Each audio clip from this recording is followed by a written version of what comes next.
शुरू करें जी। अस्सलाम वालेकुम। कैफ 5 CA कर रहे थे हम लास्ट क्लास में। थोड़ा हो जाए उधर नजर आ जाएगा तो, या फिर इनको एंड पे जाने दें, मेरे तो ख्याल से कंफर्टेबल ये टाइम पे आया करें ना, देखें सारे डिस्टर्ब हो रहे हैं। अच्छा मोहतरम,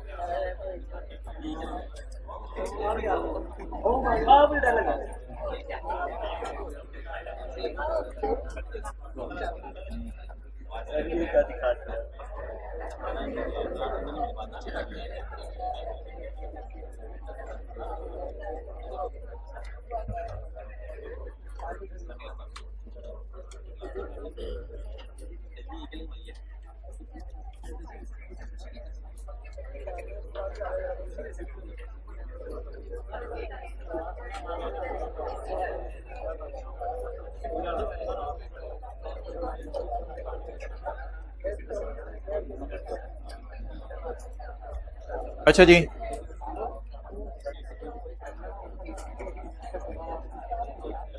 आगे जाने दें फिर। अब तो देखें टाइम पे आया करें ना, बाकियों का कसूर है।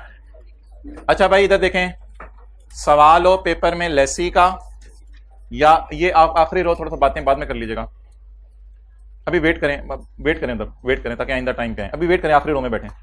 सवाल हो पेपर में लेसी का, बैठ जाए आखिरी रो में, या सवाल हो पेपर में सिंपल लेसर का, या सवाल हो पेपर में मैन्युफैक्चरर डीलर लेसर का।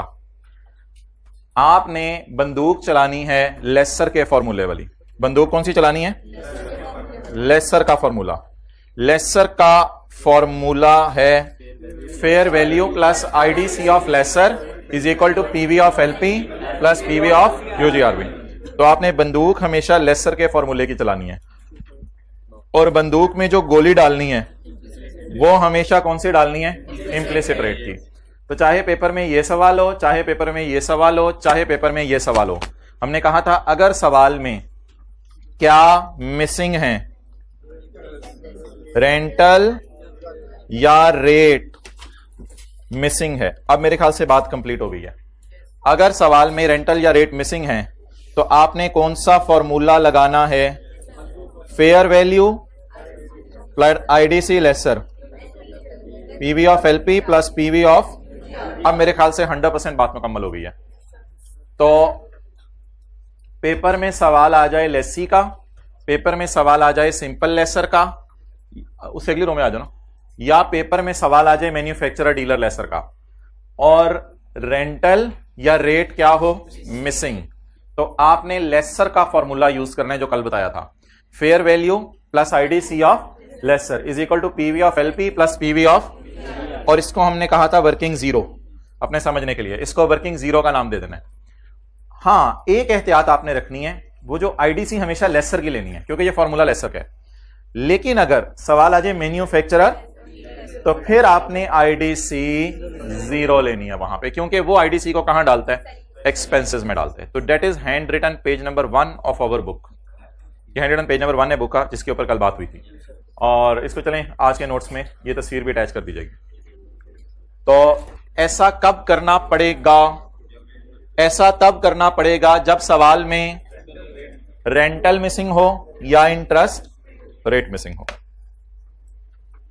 चलें जी, कल वाला सवाल रिवाइज करने की कामयाब कोशिश करते हैं जी। आ जाएं आगे, कल वाला सवाल रिवाइज करते हैं। 35 था, 37 था, 35 को रिवाइज करते हैं। हाँ जी, कल लेक्चर अपलोड नहीं हुआ? पिक कौन सी वाली पिक थी कल? उसमें कौन सी वाली पिक्चर थी, किसी को याद हो? कल कोई भी पिक नहीं थी। चलो ठीक है, क्लास के बाद आना जी। आ जाए आप आगे लास्ट रो से।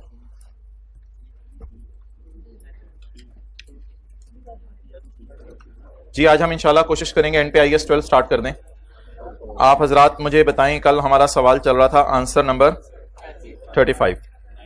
जरा तसल्ली से आंसर 35 की एंट्रीज बड़ी एक रिदम के अंदर हुई हुई थी, सोल्यूशन में भी आपके समझने के लिए। उनको जरा मैं रिवाइज कराता हूं।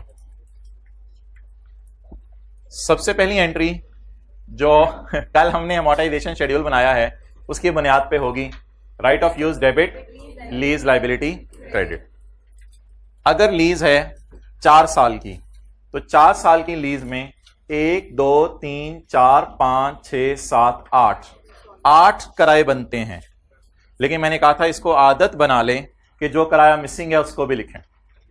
अब पहली एंट्री हमारी हो जाएगी right of use debit, lease liability credit. इसके बाद एडवांस में कोई किराया पे नहीं हुआ, लेकिन मैंने आपको कहा था 1 जनवरी 15 लिख के डैश डाल दें ताकि जो है वो एक एंट्री यहां पे ऐसे जगह छूट जाए 1 जनवरी 15। फिर अब 1 जनवरी 15 के बाद 30 जून पे आके खड़े हो और 30 जून पे खड़े होके 6 महीने का इंटरेस्ट रिकॉर्ड करें।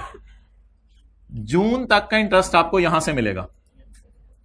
Interest expense debit, interest payable credit. तो ये जो एंट्री हमने की थी 1 जनवरी 15 को, हमारा गया कुछ नहीं था हमारी जेब से कैश, लेकिन हमारा क्या बुक हो गया था? खर्चा।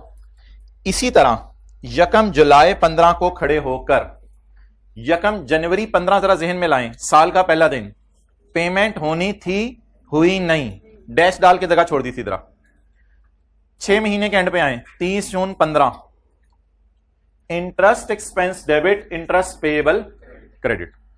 7वें महीने के पहले दिन पेमेंट होनी थी, नहीं हुई। पहले महीने के पहले दिन कोई पेमेंट नहीं। 6ठे महीने के आखिरी दिन खर्चा डेबिट पेएबल। 7वें महीने के पहले दिन कोई पेमेंट नहीं हुई। 12वें महीने के आखिरी दिन, 12वें महीने के आखिरी दिन, ये जुलाई से दिसंबर तक का एक्सपेंस है, जुलाई से दिसंबर तक का एक्सपेंस है। Interest expense debit, interest payable credit. पहले महीने के पहले दिन, 6ठे महीने के आखिरी दिन, 7वें महीने के पहले दिन, 12वें महीने के आखिरी दिन। मुझे पता है आपको समझ आ गया है, लेकिन कोई नहीं, इधर देख लो आगे। अब दूसरे साल पहले दिन ही पेमेंट हो गई, कैश क्रेडिट, कैश क्रेडिट। ये 186.6 नहीं उठाना आपने। आप नजर मारें आपके कितने पेएबल खड़े हुए हैं, कितने पेएबल खड़े हुए हैं? 2 पेएबल्स कोड आए, कैश क्रेडिट, इंटरेस्ट पेएबल, और बैलेंसिंग फिगर किसे निकाल लें? लीज लायबिलिटी को। ये एक मजे की एंट्री होती है जो इस पॉइंट पे होती है। इसके बाद चल सो चल है, इसके बाद कोई मसला नहीं। दूसरे साल के पहले दिन एंट्री हो गई, दूसरे साल 6ठे महीने के आखिरी दिन, दूसरे साल 6ठे महीने के आखिरी दिन खर्चा बुक करना है। वो खर्चा जनवरी से जून का बुक करना है। इंटरेस्ट एक्सपेंस डेबिट 80.4 से, और इंटरेस्ट पेएबल क्रेडिट। ये दूसरे साल 6ठे महीने के एंड पे एंट्री होगी। यानी साल के शुरू में हम गया की एंट्री कर रहे हैं और साल के मिड में खर्चे की एंट्री कर रहे हैं। फिर 7वें महीने के शुरू पर गए की एंट्री कर रहे हैं और 12वें महीने के एंड पर खर्चे की एंट्री कर रहे हैं। अच्छा जी, इसके बाद अगली यहां तक ट्रांजैक्शन बुक होगी। 80.4 की एंट्री होगी, इंटरेस्ट एक्सपेंस डेबिट, बोले बोले बोले, इंटरेस्ट पेएबल। अब कैश क्रेडिट, अब वो वाला चक्कर नहीं है जो पहले था, अब सारा पेएबल पे कराएं। Cash credit, lease liability debit, interest payable debit. वो जो 30 जून को एक दिन पहले बुक की है वो पे करा दे। एंड इन द एंड, आखिर में जुलाई से दिसंबर का खर्चा बुक करना है, उसकी एंट्री होगी इंटरेस्ट एक्सपेंस डेबिट और इंटरेस्ट पेएबल क्रेडिट। तो ये थी एंट्रीज जो कल हमने करने की कोशिश की थी।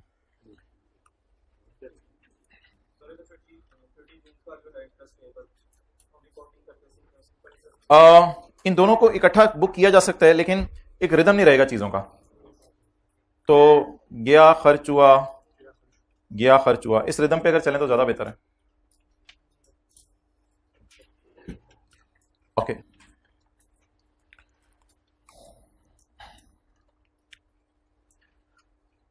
अब थोड़ी लेसी की डिस्कशन है आज, एक तरह इंपॉर्टेंट। आ जाएं पेज नंबर 37 पे, पेज 37। भाई ये AC 18-16 पे कर दें सारे जी। थर्ड रो में मौका पाके बातें हो रही हैं हाइब्रिड में। असल में ना आप सब नजर आने लग गए इधर से, क्योंकि कैमरा चेंज हो गए और LCD इधर लग गई है। कभी आप इधर आके देखें तो everything is visible now, so be careful. Okay, lessee ये दोनों AC 16 पे कर दें, सर को गर्मी लग रही है। Page number 37। लेसी जिस वक्त लीज शुरू होती है तो किताबों के अंदर दो चीजें रिकॉर्ड करता है। Number 1 right of use and number 2 lease liability. ये दो चीजें रिकॉर्ड करता है। जरा आपने स्काई ब्लू कपड़े पहने हुए हैं, ग्रे कलर की टोपी पहनी हुई है, आपके रजिस्टर के ऊपर पिंक, रेड और ब्लू कलर और साथ व्हाइट नजर आ रहे हैं, आपका कैलकुलेटर ग्रे कलर का है। इससे ज्यादा तफसील के लिए अगर आप आते हो, आपने पांव अगली चेयर पे रखा हुआ है, आपकी 4 उंगलियां नजर आ रही हैं, रखो आप, उसमें कोई मसला नहीं है। बात अब बहुत आगे बढ़ चुकी है, टीवी की तरह अब आपको देखा जा रहा है, अब कंपनी जिम्मेदार नहीं होगी। इधर उधर नहीं, उधर उसी तरह नजर आ रहा है, इधर। अच्छा जी, अब दांत उसके मुझे नहीं पता कितने हैं। एट द कमेंसमेंट डेट के ऊपर lessee shall record a right of use and a lease liability. दो चीजें रिकॉर्ड करेगा, राइट ऑफ यूज और लीज लाइबिलिटी। अच्छा जी, अब ROU के अंदर क्या क्या जाता है? At commencement date lessee shall measure the ROU at cost. अब एक सवाल आएगा आपसे पेपर में कि ROU की इनिशियल मेजरमेंट किस पे होती है, तो अंडरलाइन कर लें, कॉस्ट पे। अब सवाल यह है कि ROU की कॉस्ट कैसे निकाली जाएगी? ROU की कॉस्ट अपने अपने रजिस्टर्स के ऊपर देखें, उधर मुझे रो नंबर बतानी पड़ेगी। फिर भाई ये रो के ऊपर ना स्टिकर लगा दें, रो नंबर, ताकि मैं इधर से बता दिया करूं, ये लोग रो नंबर देख लिया करें, फलां रो में मसला है। अच्छा, the cost of right of use shall comprise. Cost of right of use में ये चीजें आएंगी। ROU के अंदर क्या क्या चीजें आएंगी? ROU के अंदर क्या क्या चीजें आएंगी? अच्छा, ये डिस्कशन ना आपसे एक दफा हो चुकी हुई है कि ROU के अंदर क्या क्या चीजें आएंगी। इससे पहले ना PV ऑफ LP मिसाल के तौर पे निकलती है। अब PV ऑफ LP के अंदर क्या आता है? PV ऑफ LP के अंदर क्या आता है? PV ऑफ LP के अंदर डाउन पेमेंट भी आ सकती है, रेंटल भी आ सकते हैं, GRV भी आ सकती है, और परचेज ऑप्शन की प्राइस भी आ सकती है, और टर्मिनेशन की पेनल्टी भी आ सकती है। ठीक है, टर्मिनेशन की पेनल्टी भी आ सकती है, और इंसेंटिव माइनस होता है, लीज इंसेंटिव माइनस होता है, और टर्मिनेशन की penalty. Down payment, rental minus lease incentive. Incentive आता था लीज में, हम उसे रेंटल में से माइनस कर देते थे। अगर शुरू में आ रहा है तो डाउन पेमेंट में से भी माइनस कर सकते हैं, बस वो डिपेंड करता है किस दिन मिल रहा है। ये सारी चीजें निकाल देती हैं LP, फिर हम उनकी PV निकालते हैं। अब ROU वाली बास्केट में सिर्फ ये नहीं जाना, मैंने निकालनी है ROU की कॉस्ट। कॉस्ट ऑफ ROU, ऊपर देखते हैं एक minute, cost of ROU is sum of PV of LP is sum of lawyer fees, commission to broker. कल IDC की एग्जांपल्स पढ़ी थी। इंस्टॉलेशन, ये मैंने कभी बताया नहीं आपको, लेकिन ऑब्वियस बात है, इंस्टॉलेशन में ना ये असल में वर्किंग 1 और वर्किंग 2 है। तो अब मैं आपको बता रहा हूं वर्किंग 1 और 2 में वो चीजें आनी है और बाकी चीजें अलग से सवाल में आनी है। इंस्टॉलेशन, इसके बाद present value of the installation, present value of the installation. जरा आप तब 3 उंगलियां नजर आ रही हैं, कोई नहीं, रखो पांव उधर, पांव उधर ही रखो। लेफ्ट वाला पांव रखा हुआ ना आपने? जी बिल्कुल, ये भी नजर आ रहा है, राइट वाला, सॉरी, हाँ राइट वाला, इधर से मेरी थोड़ी अलाइनमेंट आउट हो गई थी। एक और चीज आनी है, payment before lease commencement. Payment before lease commencement, ये डाउन पेमेंट का भी बाप है। डाउन पेमेंट तो क्या होती है? जिस दिन लीज शुरू हुई, डाउन पेमेंट से भी पहले कई दफा लेसी लेसर को पेमेंट कर देते, भाई ये पैसे पकड़े, खुदा के लिए मेरी लीज पक्की करें। लेसर कहता है यार ये ठीक है, ये रख लेता हूं मैं, ठीक है, तो इसको भी डायरेक्ट ROU की कॉस्ट में डाल दें। बेहतर है कि इसको लाइबिलिटी बनाने की जरूरत नहीं है, इसको लाइबिलिटी बनाने की जरूरत नहीं है। ऐसा ये एडजस्टमेंट कभी आई नहीं, लेकिन सिंपल इसकी एंट्री कर दें, ROU डेबिट कैश क्रेडिट। नहीं, लीज लाइबिलिटी में ना डालें इसको, directly ROU debit cash credit. आप इसको, मैं रिश्वत तलस नहीं बोलना चाह रहा था, मैं मिसाल दे रहा हूं, इसको रिश्वत समझ लें कि लेसी ने लेसर को रिश्वत दिया, तेरी मेहरबानी, ये लाख रुपया पकड़, ये ऐसा किसी को लीज में नहीं देना, ये मुझे चाहिए। हो सकता है ऐसा जबरदस्त किस्म का एसेट, तो ये डाउन पेमेंट का भी बाप है। तो आप बता दें ROU की cost is sum of PV of LP plus lawyer fees plus installation payment made to labour plus present value of the installation plus payments made before, यानी डाउन पेमेंट से भी पहले की गई पेमेंट। इन सारी चीजों को इन सारी चीजों को जिनको मैंने ग्रीन से हाईलाइट किया है, वर्किंग 1 और 2 में नहीं डालना। वर्किंग 1 और 2 में तो हम क्या कैलकुलेट कर रहे होते हैं, तो पीवी ऑफ एलपी में ये वाली चीजें आती हैं।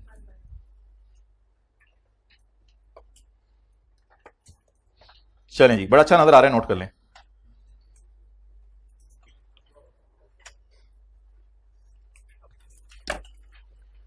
शायद कि तेरे दिल में उतर जाए मेरी बात। चलें जी, मैं देखता हूं दूसरी क्लास ले। इस वक्त ब्लू कलर के मोबाइल से जरा आप तस्वीर ले रहे हैं, और बताएं जरा तस्वीर दोबारा लेना। 1 मिनट 1 मिनट, मुझे नाम उसका आता है। कैमरे के 2 मुंह हैं, 3 मुझे 2 3 हाथ खड़े करो। 3 है 2 है, जरा उंगली से बताओ। 3, एक्सेलेंट, मुझे भी 3 ही लग रहे हैं, गुड। आपसे मोबाइल के अंदर क्या देख रहे हैं, बस इसकी कसर रहेगी अब। माना मेरी मर्जी, मैं जो मर्जी बोलूं। What do you?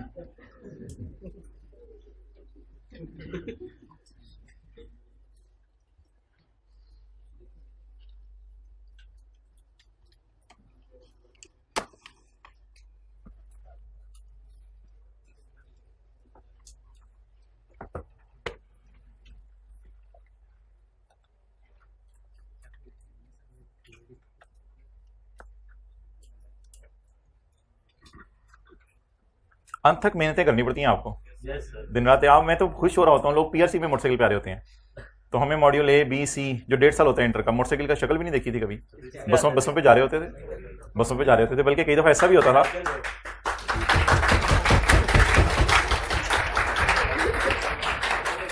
मैं तो हैरान होता हूँ ये आप लोगों का टाइम कितना सेव हो रहा है। और बसों पे, मैं सीरियसली बता रहा हूँ, बड़ा बस पे ऐसा भी होता था कि रास्ते में 1:30 बजे की नमाज आती थी, फिर हम बस रोकवा लेते थे, बस रुकवाते थे, वो बस चली जाती थी, हम 1:30 बजे की नमाज पढ़ के उधर बरकत महा नहीं, उसके पास अकबर चौक के पास उधर जाते थे, 1:30 बजे उतर के नमाज पढ़ते थे, फिर 1:45 बजे नई बस पकड़ते थे, फिर घर जाते थे। तो अब ये सब कुछ करना पड़ता है, जाहिर बात है, अल्लाह को भी तो खुश करना है। अब ये तो नहीं कि आप बस में बैठ गए तो बीच में नमाजें आ रही हैं तो चल छोड़ी जाओ, तो ये भी करना है, वो भी करना है, सब कुछ साथ ही करना है। अब आप लोग पता नहीं मोटरसाइकिलों पे भी आ रहे हैं, मजे से आ रहे हैं, टाइम भी इधर से बच रहा है, और फिर भी घर जाके नहीं पढ़े।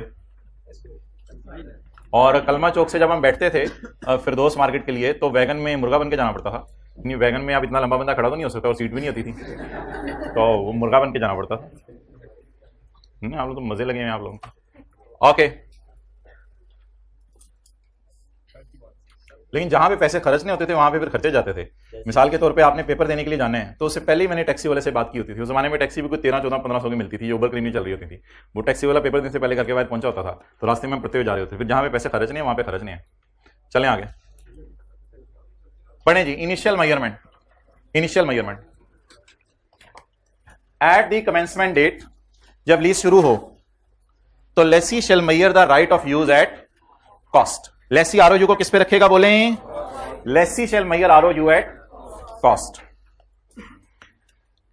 The cost of ROU shall comprise amount of initial measurement of lease liability, मतलब कि PV of LP. Amount of, ये लफ्ज ना याद करें क्योंकि एमसीक्यू में आता है, amount of initial measurement of lease liability. अच्छा, इसके बाद any lease payment made at, down payment को भी इसने तो जिक्र कर दिया, हम वो उधर ही डाल देते हैं, खैर है। Any lease payment made eight और बिफोर कमेंसमेंट डेट। इस रो में आ जाए, टाइम पे है इस रो में, तो जगह बनाते हैं उधर। Any lease payment made eight, इसने डाउन पेमेंट इसमें कवर कर दी है, कोई मसला नहीं, आप रिलैक्स रहें, आप बस न्यूमेरिकली याद रखें क्या बात है। Any lease payment made at commencement date और बिफोर द कमेंसमेंट डेट। ये भी किसमें चली जानी है, बोले? आरओयू की less any lease incentive. Lease incentive असल में शुरू में ही दे दिए जाते हैं, तो वो कहते हैं लेस कर दो उनको। Next, any initial direct cost incurred by lessee. Any estimate of cost to be incurred by lessee in dismantling and removing the underlying asset and restoring the site. ये पूरा कॉन्सेप्ट है हमारा, तकरीबन 3 दिन लगते हैं ये पढ़ते हुए, इसकी जर्नल एंट्रीज। ओके, अब एक थोड़ा सा ना थ्योरी के एतबार से आपने चीज को और तरीके से जहन में रखना है, न्यूमेरिकल के एतबार से और तरीके से जहन में रखना है। ये मैं आपको न्यूमेरिकल के एतबार से समझा दिया है कि न्यूमेरिकल में आपने किन चीजों को कहां कहां लेके चलना है। इन सारी चीजों को आपने डाल देना है पीवी ऑफ एलपी में, और ये वाली चीजें फिर जमा करके आरओयू की कॉस्ट बन जाएगी। ये न्यूमेरिकल के एतबार से डिस्कशन है जो हम सारी क्लासों में करते आए हैं। थ्योरी के एतबार से ना ये जरा 3-4 लफ्ज याद कर लें, और अगर याद नहीं करने तो कोई मसला नहीं, पैरा 24 को स्टार लगा लें, पैरा 24 स्टैंडर्ड में जाके खोल लीजिएगा, घर जाके उसको हाईलाइट कर लीजिएगा। आप थ्योरी के एतबार से बोलें आरओयू में क्या क्या जाना है। नंबर 1 इनिशियल मेजरमेंट ऑफ, एक दो ना एमसीक्यू आए हुए हैं कि आरओयू में क्या जाने क्या नहीं जाना, इसलिए ये बार बार करा रहा हूं। Initial measurement of lease liability, lease payment made at down payment type और before commencement, less any lawyer fees paid या कमीशन ब्रोकर को पे किया, और फ्यूचर में जो डिसमेंटलिंग करनी है उसकी प्रेजेंट वैल्यू, ये चीजें आरओयू में जानी है। अब एक सवाल आता है कि लीज लायबिलिटी किस पे मैयर होगी। At commencement date lessee shall measure the lease liability at present value of, इस लीज लायबिलिटी के बारे में बता रहे हैं, ऐसे एरो डाल के lease liability shall be estimated at present value of lease payments that are not paid at that date। कुछ तो होगी होंगी ना पे, कुछ तो होगी होंगी पे, इनको तो लाइबिलिटी नहीं कह सकते मेरे ख्याल से, शायद इसको लाइबिलिटी नहीं कह सकते। देखें लीज शुरू होने से पहले ही मैंने उसको जाके पैसे दे दिए, इज इट अ लीज? नहीं, ये डाउन पेमेंट का बाप की बात हो रही है, डाउन पेमेंट के भी बाप की बात हो रही है। तो डाउन पेमेंट से पहले अगर कोई पैसे दे दिए, क्या इसको लाइबिलिटी कह सकता हूं या ये पेमेंट है? तो ऐसी स्टैंडर्ड बनाने वाला ना बहुत ही ज्यादा बारीक बीन हो गया। कहते हैं लीज लायबिलिटी वो होती है जो लायबिलिटी और अभी तक पे ना हुई हो। मेरे ख्याल से ये सारी अभी पे होनी है, ये भी कमेंट्स होते ही डाउन पेमेंट फौरन पे होनी है, और ये पे हो चुकी है। बहरहाल जो छोड़ने पर कोई ऐसा इंपॉर्टेंट कॉन्सेप्ट नहीं है। डिस्काउंटिंग बाय लेसी को छोड़े, बड़ी दफा बात कर ली हुई है। डिस्काउंटिंग लेसी ने कैसे करनी है? इंप्लिसिट रेट अगर पता हो लेसर का वो यूज कर ले, लेकिन अगर ना पता हो incremental borrowing rate. Subsequent measurement after commencement date, lease incentive down payment या रेंटल में से आप माइनस कर लो, जहां मर्जी, कोई मसला नहीं। हाँ, अगर रेंटल एडवांस में है तो वहां से माइनस कर लो, अगर डाउन पेमेंट है तो फिर डाउन पेमेंट से माइनस कर लो, यानी लीज के शुरू वाले में से वो बता देते हैं माइनस कर लो जिसने लीज शुरू हुई है। After commencement date, a lessee shall measure the right of use applying a cost model unless it applies either of the measurement models। अब जी आरओयू में सब्सिक्वेंट मेजरमेंट कैसे होगी? सब्सिक्वेंट मेजरमेंट, अगर आपने कोई प्लांट लिया हुआ है, अगर आपने कोई फर्नीचर लिया हुआ है, फर्नीचर लो वैल्यू है लेकिन ठीक है, कोई लिख सकते हैं हम, इसमें कोई मसला नहीं। अगर आपने कोई कंप्यूटर लिया हुआ है, क्योंकि वो लो वैल्यू वाले तो चॉइस अवेलेबल है ना, मेन मॉडल भी लगा सकते हैं। अगर आपने कोई कंप्यूटर लिया हुआ है, अगर आपने कोई लैंड लीज पे ली हुई है, अगर आपने कोई बिल्डिंग लीज पे ली हुई है, तो इनमें आपके पास चॉइस है, ईदर कॉस्ट और रिवैल्यूएशन मॉडल, IS 16 टाइप का। इनको कॉस्ट पे रखें या रिवैल्यूएशन मॉडल पे। लेकिन अगर आपने You obtained land or building on lease, बोलिएगा on lease, and then rented out further,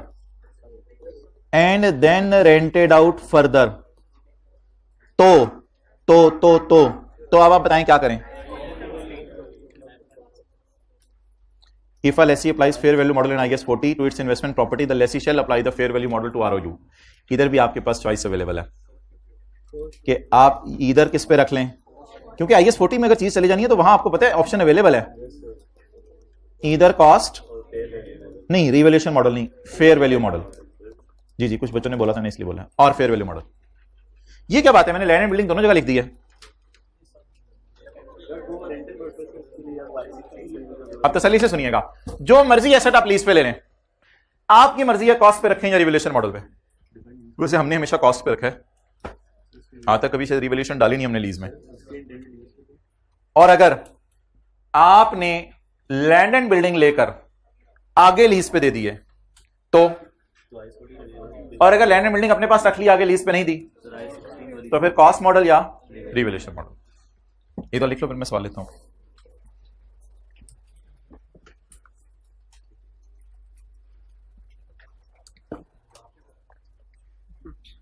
जरा आप क्या कर रहे हैं? वो किताब के सफे आगे पीछे कर रहे हैं। सर आप क्या कर रहे हैं यार, हाथ दोगी यार। यानी कि बड़ों की बात को पकड़ लेते हैं और फिर बड़ों को भी लगा देते हैं मुकाने पे। ऑब्वियसली लगा देना चाहिए। क्या क्या बोले ये?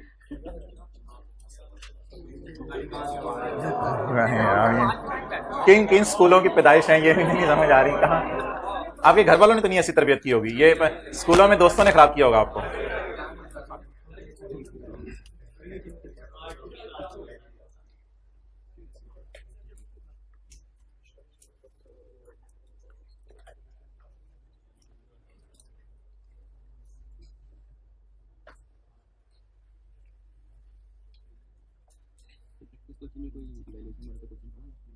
नहीं, रिवोल्यूशन मॉडल हमने वैसे करना है उसमें IS 12 में भी इंशाल्लाह, तो इसकी भी बात कर लेंगे।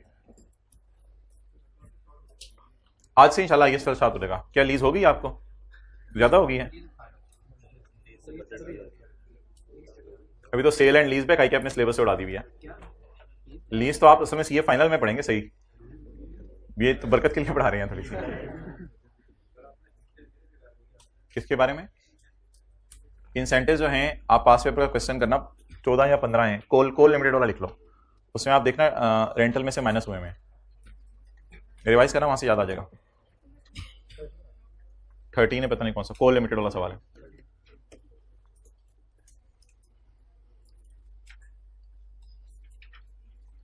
ओके,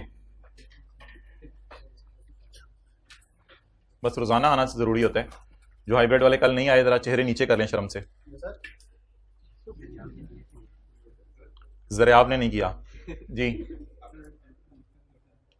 ना, मैं तो नहीं भी बताऊंगा क्लास के बाद आना। तो फिर एक बता पूछेगा जीआरबी क्या होती थी उसमें, वो बोला मुझे जरा भूल रहा है, बता दें। तो इसमें यही शुरू हो जाएगा पूरी क्लास में। After commencement date LSE should measure the right of use applying a cost model unless it applies either of the following models. Cost model में क्या करना है? Cost minus accumulated depreciation and any accumulated impairment loss. Depreciation की discussion इंशाल्लाह बड़ी दफा हो चुकी हुई है। मैं आपको मेन बात हाईलाइट करा देता हूं। आपने यूजफुल लाइफ पे भी डेप्रिशिएट करना होता है कभी कभी, और कभी कभी आपने डेप्रिशिएट करना होता है shorter of useful life and lease term.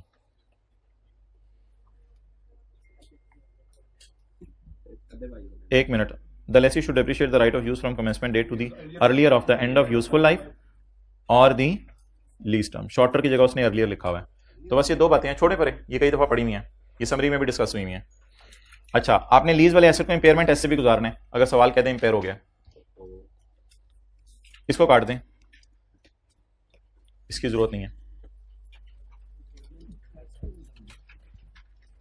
Okay, काटना इसको। वेरिएबल लीज पेमेंट्स पर पढ़ ली थी ना, एक चीज को बार बार हर जगह तो नहीं पढ़ना होता।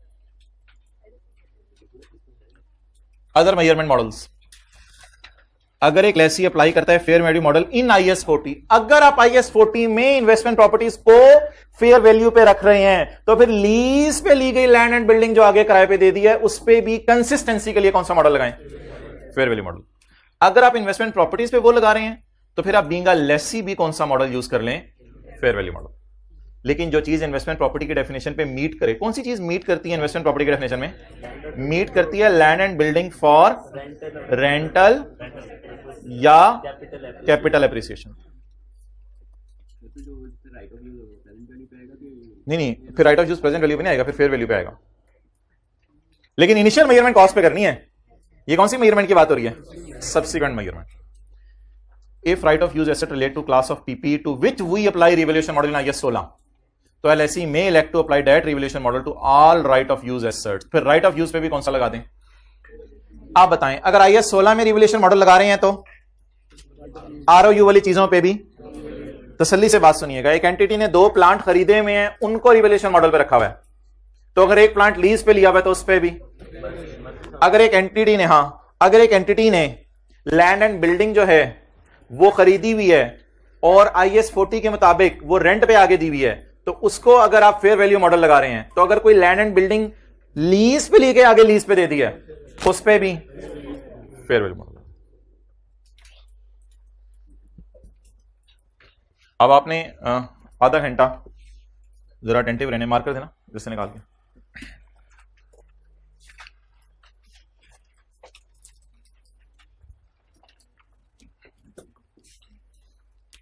एक डिस्कशन है, शायद आप इसे आखिरी समझ लें। लीज इज ए लीज और नॉट अ लीज।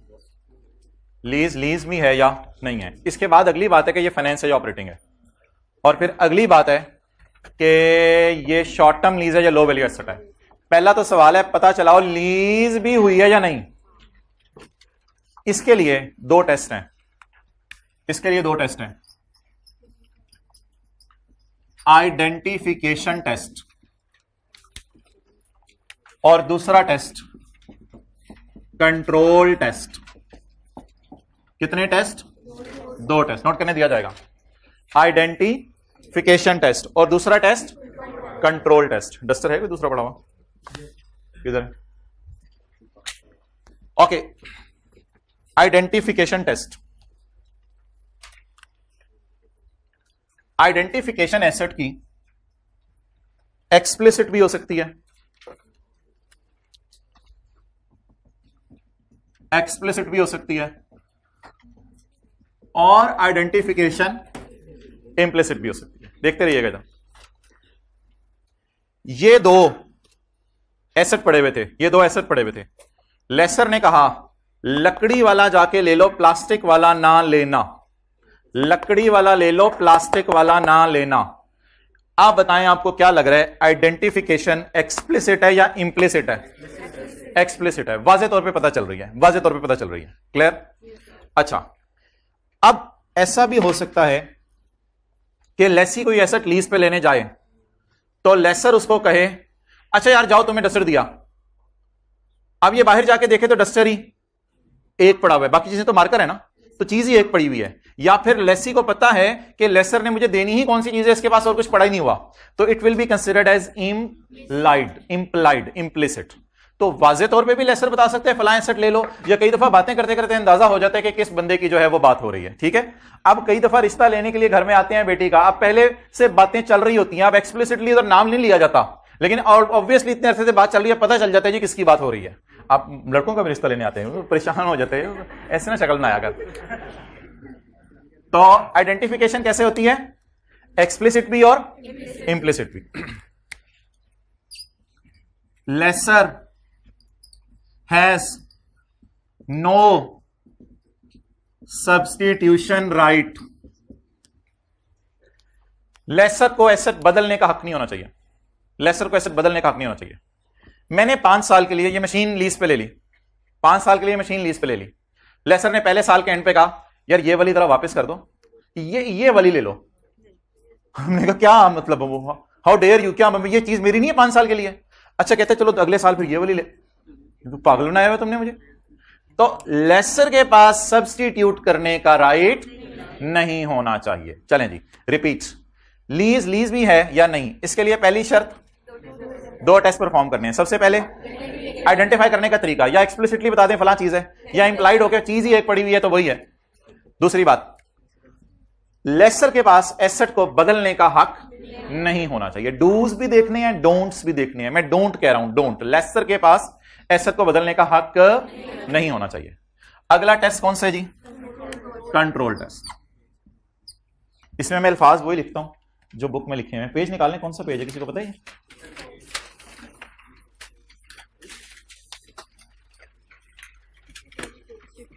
64।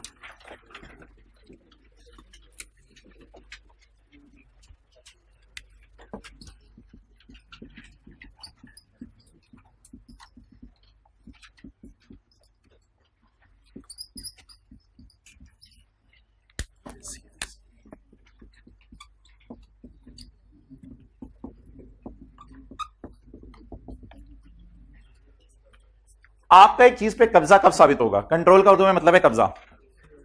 छोड़ो, पेज बाद में देख लेना। आपका एक चीज पे कब्जा कब साबित होगा? When lessee has right to obtain तकरीबन सारे बेनिफिट। मिसाल के तौर पे लेसर ने आपको एक मशीन, एक बस किराए पे दे दी 5 साल के लिए।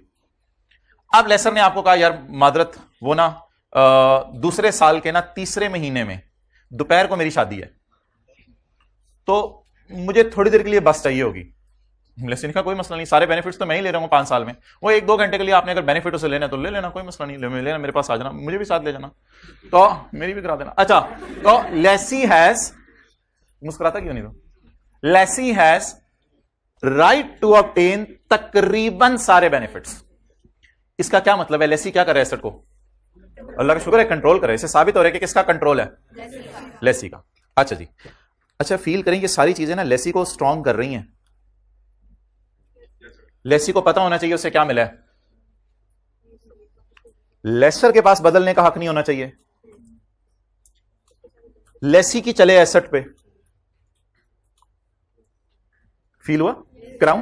फिर मैंने करा देना आगे। तो ये सारी चीजें लेसी को क्या कर रही हैं? स्ट्रॉन्ग कर रही हैं, ताकि साबित हो जाए ये लीज क्या है, लीज है। और अगर बार बार लेसर पंगे ले रहे हैं एसेट से, कभी कह रहे ये वाला, कभी कह रहे वो वाला, कभी ये कभी वो।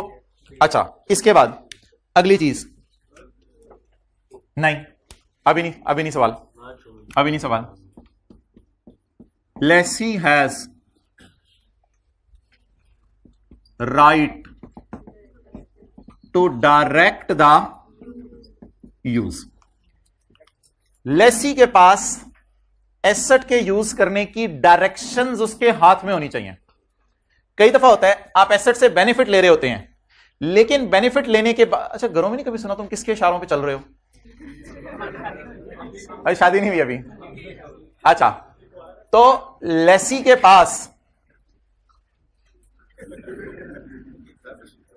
के पास ये राइट होना चाहिए कि वो एसेट पर अपनी मर्जी चला सके। बेनिफिट्स लफ्ज अलग है, एक बेनिफिट्स लफ्ज है, इधर क्या है? डायरेक्ट द बेनिफिट्स भी ले सके और उस पर अपनी मर्जी भी चला सके। खाली बेनिफिट्स लेना काफी नहीं है, अगर मर्जी चलाने के लिए बार बार, मिसाल के तौर पे लेसर ने लेसी को कहा यह एसेट तुम्हारा है, इससे जितने बेनिफिट आएंगे तुम्हारे, ये मशीन तुम्हारी है, इससे जितने यूनिट्स आएंगे तुम्हारे। लेसर शाम को गया, ओए मशीन क्यों चलाई हुई है? क्या मतलब है? मैंने लीज पे, मैंने लीज पे ली, मेरी मशीन इतनी चला रहे हो? नहीं नहीं नहीं। तो आपने कहा सारे बेनिफिट्स मैंने लेने हैं, कहते सारे बेनिफिट जब मैं कहूंगा तब चला के लेना, वो ले लेना, बेनिफिट मैं लेने से मना नहीं कर रहा, लेकिन बात मेरी मानो, जब मैं कहूंगा तब चलेगी, वरना नहीं चलेगी ये मशीन। इसलिए लेसी को मजबूत करें 4 चीजों से। लेसी को बताएं उसे आपने क्या एसेट दिया है, लेसर को मना करें कि लेसी से वापस ना ले एसेट बार बार, लेसी को ताकत दें कि वो सारे बेनिफिट्स ले सके, और लेसी के पास एसेट को इस्तेमाल करने के लिए डायरेक्शंस देने का हक होना चाहिए। अगर ये चारों चीजें पाई जा रही हैं तो लीज इज अगर इनमें से एक बात भी मिसिंग है चारों में से तो लीज इज और अगर लीज नहीं होगी तो फिर वो बचपन वाली एंट्रीज कर दिए, क्या करेंगे हम? Rent, expense, debit, cash, credit. फिर वो रेंटल एग्रीमेंट है, that is not a lease agreement. फिर वो IFRS 16 टाइप को लीज एग्रीमेंट नहीं है, इसलिए लीज के डिस्क्लोजर्स नहीं लगेंगे, लीज की सारी काउंटिंग नहीं होगी उसकी। फिर वो रेंट एक्सपेंस वाली बचपन में जो एंट्री सीखी थी वही वाली कर लेंगे, नोट कर लें जी। अब आप पूछें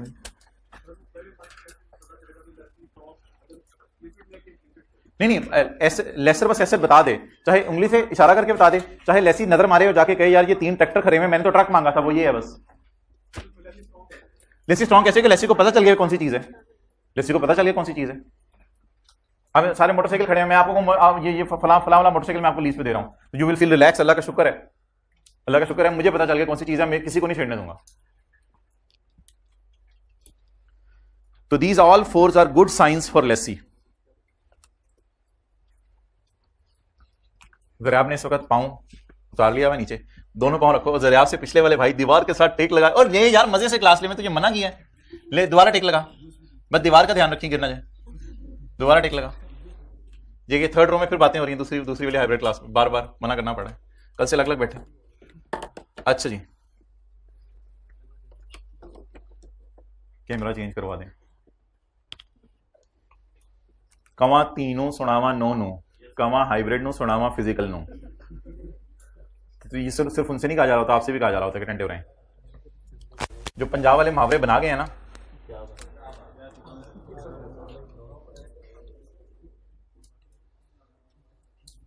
पश्तो में भी होंगे लेकिन हमें आते नहीं। वो है कोई कवा तीनों सुनावा नो मुहावरा कोई? कौन सा? अब बता देंगे, हमें क्या पता चला है? क्या मोरिता ते मोरा ते ना मोरा।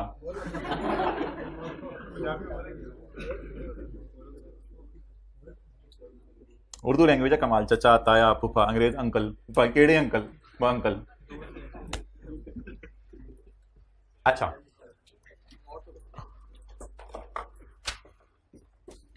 नोट कर लें यहां से लेके यहां तक और यहां से लेके यहां तक। मैंने कहा नोट कर लें यहां से लेके यहां तक, वो कहते हैं बड़ी बात बताई। यार ये आप अपनी कंपनी चेक करो, किन दोस्तों के पास बैठते हो। शुक्रिया। अच्छा जी, आइडेंटिफिकेशन ऑफ, हाँ जी,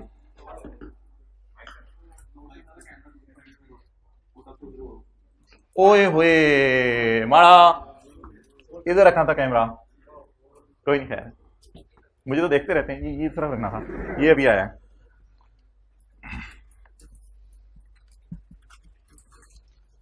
हो शायद के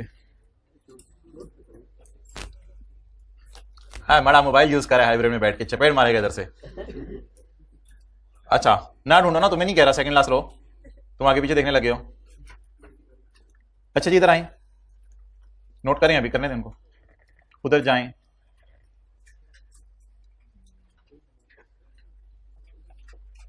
इधर आए,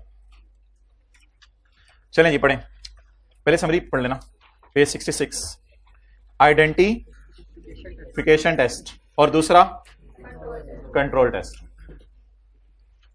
पहले क्या देखना होता है? इज एसर आइडेंटिफाइड एक्सप्लिसिटली और इम्प्लिसिटली? नो। क्या होना चाहिए फिर? It is not a please. अच्छा, एसेट आइडेंटिफाइड, अल्लाह का शुक्र है एसेट पता चल रहा है। एसेट कौन सा है? लेसर के पास एसेट बदलने का हक नहीं है, अल्लाह का शुक्र है। ये बात लेसी को मजबूत कर रही है, लीज की तरफ जा रही है, लीज बनने की तरफ जा रही है।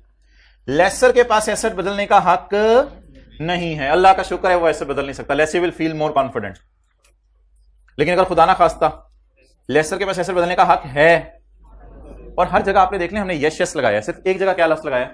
नो का लफ्ज लगाया। अच्छा, बिलफर्ज एसेट भी पता चल गया कौन सा है, लेसर उसको बदल भी नहीं सकता, तो अब फिर दो सवाल और पूछें। क्या लेसी सारे बेनिफिट लेगा और लेसी ही डायरेक्शंस दिया करेगा? तरतीब थोड़ी आगे पीछे होगी मादर, लेसी ही डायरेक्शंस दिया करेगा। अगर इन दोनों बातों का जवाब ही, तो क्या बन गया? It is a. और कहीं भी इनका जवाब क्या बन जाए? नो बन जाए, तो it is not a lease.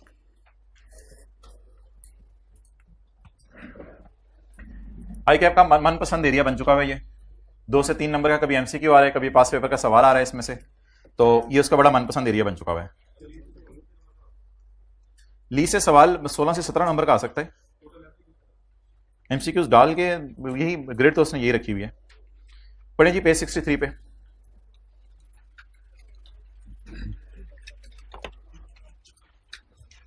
ये आज बड़ी इंपॉर्टेंट और मजे की डिस्कशन हुई आज। Eight the inception of contract, जब कॉन्ट्रैक्ट शुरू होगा तो एन एंटिटी शैल असेस। हाँ यार, अब ना वो लेसर के लिए एंटिटी का लफ्ज यूज करेगा, बल्कि सप्लायर का, और लेसी के लिए कस्टमर का लफ्ज यूज करेगा, क्योंकि फिर हो सकता है लीज ना हो ना, फिर वो लेसर लेसी तो नहीं है। अब ये दो लफ्ज आने हैं बार बार, क्योंकि लेसर एसेट देने वाला है तो उसे सप्लायर कहेंगे, लेसी एसेट तो उसको कस्टमर कहेंगे। एंटिटी तो दोनों है, एंटिटी तो लेसर भी है लेसी भी है। अब ये दो लफ्ज यूज करेगा क्योंकि लीज नहीं होनी ना, जब लीज नहीं होनी तो फिर लेसी लेसर का लफ्ज ही फारग है। At the inception of contract an entity shall assess whether the contract, जब तक शादी नहीं हो जाती, दुल्हा दुल्हन तो नहीं कहते, लड़का लड़की, शादी होने के बाद दुल्हा दुल्हन। At the inception of contract an entity shall assess whether the contract is or contains a lease. क्या ये कॉन्ट्रैक्ट खुद अपने अंदर लीज है या लीज लगता है? A contract is or it contains a lease if the contract conveys the right to control, control test and identified asset, identification test. Control test भी पास होना जरूरी है और आइडेंटिफिकेशन टेस्ट भी पास होना जरूरी है। आगे आइडेंटिफिकेशन में भी दो बातें, कंट्रोल में भी दो बातें, लेकिन वो नीचे जाके देखते हैं। For a period of time, lease एक अरसे के लिए होती है, इन एक्सचेंज फॉर पैसे, उसमें लेसी पैसे दे रहा होता है और लेसर अपना एसेट दे रहा होता है। एक टेस्ट हो गया आइडेंटिफिकेशन और एक टेस्ट हो गया कंट्रोल टेस्ट। साथ वाले ने हाइलाइटर माशाल्लाह ले लिया हुआ है, आप भी मोबाइल का केसिंग बेच के हाइलाइटर ले लें। आइडेंटिफिकेशन टेस्ट और control test. Identification can be, और बोले explicit, or identification can be implicit. The contract might name a specific asset.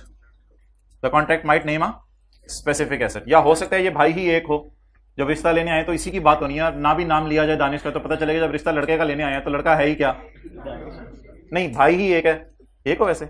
अच्छा चलो एज्यूम कभी में the contract might name a specific asset, और स्पेसिफिक एसेट को simply be implied through it being made available. या lessor अगर lessee को made available करते हैं, यार यही ये ले जाओ बस यही है, तो फिर वही एसेट है। एसेट इज नॉट आइडेंटिफाइड अगर लेसर उसको बदल सकता है, मतलब लेसर एसेट इज नॉट, बोले asset is not identified, asset is not identified if lesser substitute कर सके। अगर ये आप हाईलाइट कर लें तो ये भी काफी है। asset is not identified if supplier can substitute, अगर सप्लायर एसेट को बदल सकता है तो बोले फिर ये एसेट आइडेंटिफाइड नहीं है। हाँ वो अगली बात है, आइडेंटिफाइड नहीं है तो लीज नहीं है, वो अगली बात है। नहीं वो लेसर के बारे में बस ये बात करें।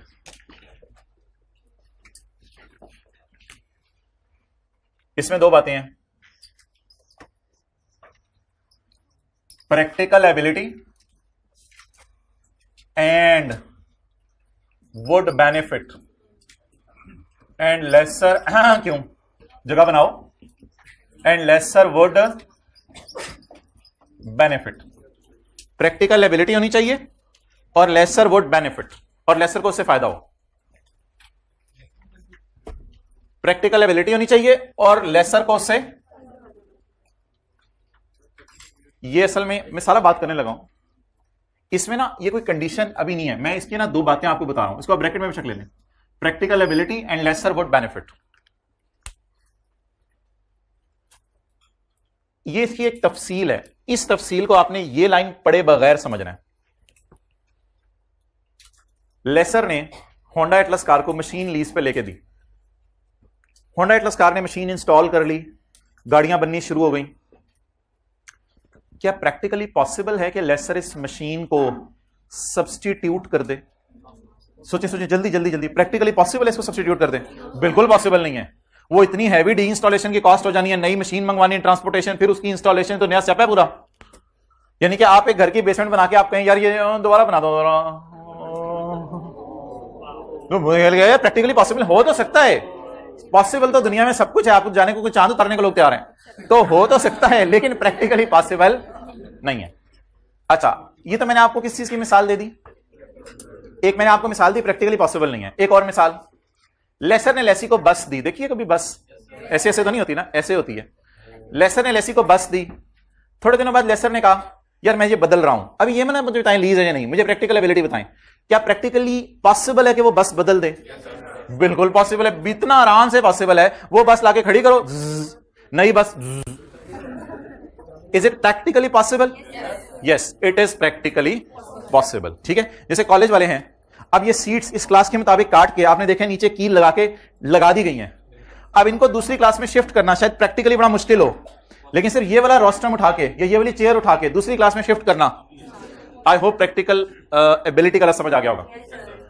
प्रैक्टिकल एबिलिटी के बाद ये सिर्फ ये नहीं कि लेसर के पास प्रैक्टिकल एबिलिटी हो, प्रैक्टिकल एबिलिटी के साथ उसके बाद जब वो एसेट लेसर के पास वापस आ जाए पुरानी बस, तो फिर लेसर उससे ज्यादा बेनिफिट ले सके जितना पुराने लेसी से ले रहा था। मिसाल के तौर पर पुराना लेसी उसका किराया दे रहा था ₹1,00,000 महीने का, अब इसने उस बस की खुसूसियात किसी और को बताई, उसने कहा यार मैं 1,10,000 तुम्हें दे देता हूं, तो आप ये उस लेसी से वापस ले ले, उसे कोई और बस दे दे, वो लेसी कहे चलो ठीक है यार मैंने तो बस से लेनी है और क्या करना है, आप ये किसी नए लेसर को दे, नई लेसी को दे दें, तो इससे क्या होगा, लेस नहीं लीज है या नहीं वो अलग बातें हैं। अभी मैं सिर्फ ये दो अल्फाज समझा रहा हूं, दो अल्फाज समझा रहा हूं, दो लफ्ज से समझे। लीज नहीं है, बिल्कुल मैं एग्री कर चुका हूं, लीज नहीं है वो। कब समझा जाएगा प्रैक्टिकल एबिलिटी है या नहीं, ये बात मैंने आपसे कर ली। अब अगर एक चीज प्रैक्टिकली पॉसिबल है तो ये फैक्ट काफी नहीं है। अगला सवाल आपने पूछना है, और सब्स्टिट्यूट करने के बाद जब लेसर के पास ये एसेट आ जाए तो लेसर इससे क्या ले सके, बेनिफिट ले सके।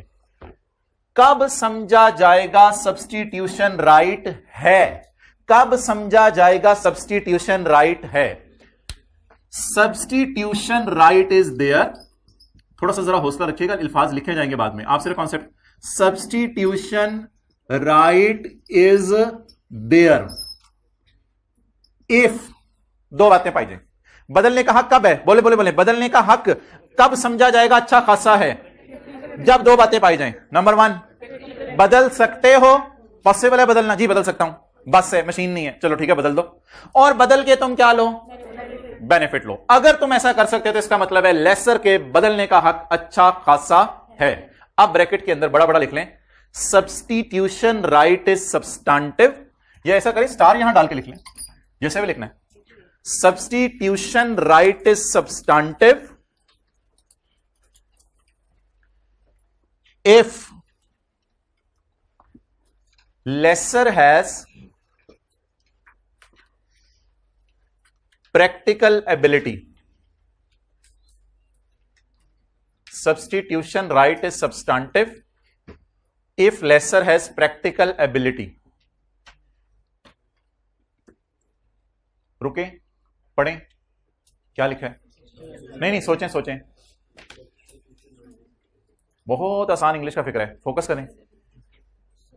एसेट बदलने का हक अच्छा खासा है अगर पॉसिबल है उसको बदलना, and lesser would benefit economically, और उसे बेनिफिट भी ले सके, and lesser would benefit economically.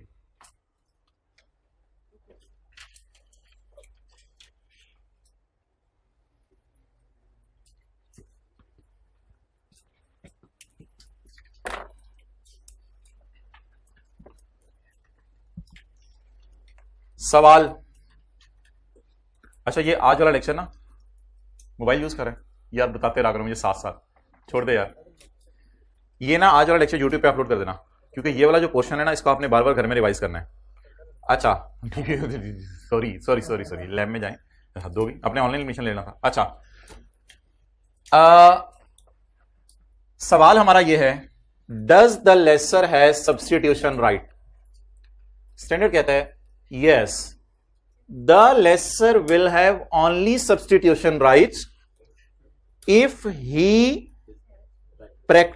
has practical ability to substitute and he would benefit economically.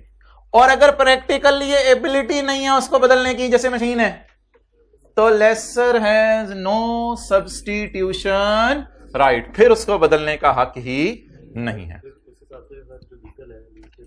हर जो व्हीकल है जो लीज पे दी थी उसमें लेसर के पास नहीं, वो एग्रीमेंट में चीजें भी तो लिखी होंगी ना, फिर एग्रीमेंट में लिखा होगा मैं बदल सकता हूं, ऐसा नहीं होगा कि हर लीज को आज के बाद कर दो, फिर एग्रीमेंट में ऐसी लाइन लिखी होगी, a lessor right to substitute the asset is considered as अच्छा खासा if the lessor has practical ability to substitute and he would lessor would लिखें, ऐसे आपने कंफ्यूज कर देना, लेसर वुड बेनिफिट इकोनॉमिकली। अगली दोनों लाइनें काट दें।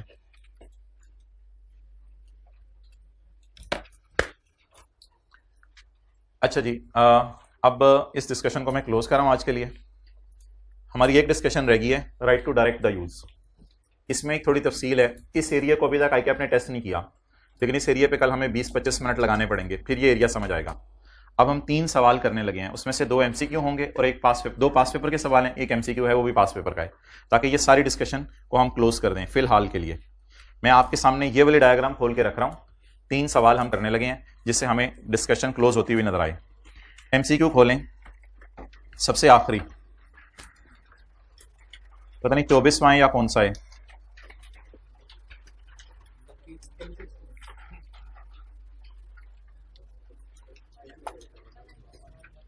पच्चीसवां करें जी, 25वां। एसी का क्या कराने हैं? 22, एसी को कर दें 20 पे, 22 पे। Which of the following is one of the conditions set out in IFRS 16 for an arrangement to be classified as finance or operating? ना ना ना ना ना ना, as short term lease or low value asset? ना ना ना ना ना ना ना, as a lease or is not a। नीचे वाली कंडीशंस में से कौन सी कंडीशन आपको लग रही है जो लीज को लीज बनाने के लिए देखी जाती है?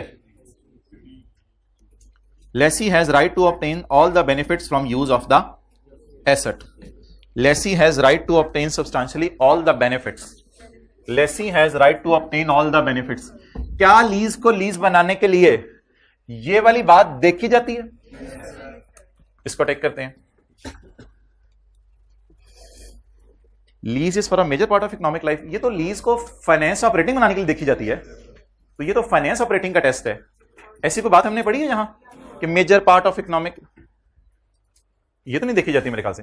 हाँ, ये फाइनेंस और ऑपरेटिंग के लिए देखी जाती है जरूर, लेकिन ये लीज को लीज बनाने के लिए नहीं देखी जाती। लेसर हैज अच्छा खासा, अच्छा लीज बनानी है या नहीं बनानी, पहले ये बता दें। सवाल क्या पूछ रहे? लीज को लीज बनाने के लिए क्या पूरा होना चाहिए? लीज को लीज बनाने के लिए क्या पूरा होना चाहिए?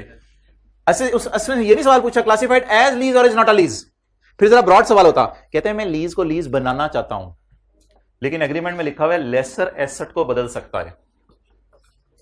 Laser has right, it is, तो लेसर अगर राइट उसके पास आ गया तो ये तो लीज रहेगी नहीं। सवाल पूछ रहे हैं मैंने अरेंजमेंट को लीज कहना है, और ये पॉइंट सी कह रहे हैं नहीं है लीज। इसको भी क्या कर दें?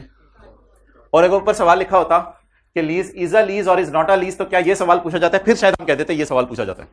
लेकिन अभी सवाल ऊपर क्या बनवाना चाह रहे हैं? लीज को lease. Lessor has the right to direct the use. Lessor has the right to direct the use. ये तो फिर it is not a lease. और सवाल क्या कह रहे हैं? लीज कब बनेगी? अब तो नहीं लीज बनेगी। एक उसने और मजे की बात पूछी है, कहते हैं वन ऑफ द कंडीशन सिर्फ बतानी है। कंडीशन तो बहुत ज्यादा है, उनमें से कोई एक मैं आपको लिख के दे रहा हूं। Okay, which of the following statements are correct in accordance with IFRS 16? When lessor has अच्छा खासा right of substitution, when lessor has अच्छा खासा राइट ऑफ सब्स्टिट्यूशन, जब लेसर एसेट को बदल सके, then the contract is not a lease. Then the contract is not a lease. जल्दी जल्दी, yes or no? Yes, excellent. जब लेसर एसेट को बदल सके, it is not a lease. ना ना ना ना, इसको नहीं पढ़ना अभी, इसको नहीं पढ़ना। अच्छा, अब आ जाए पास पेपर्स की तरफ। जितना कर रहे हैं उतना भी रहें। पास पेपर का निकालें क्वेश्चन नंबर,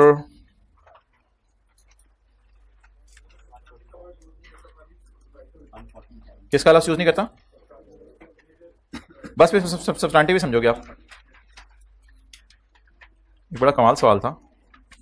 क्वेश्चन 16 का पॉइंट 2, पेज नंबर 149। मैंने कहा 2-2 3-3 नंबर का सवाल देके जज कर रहे जी भाई।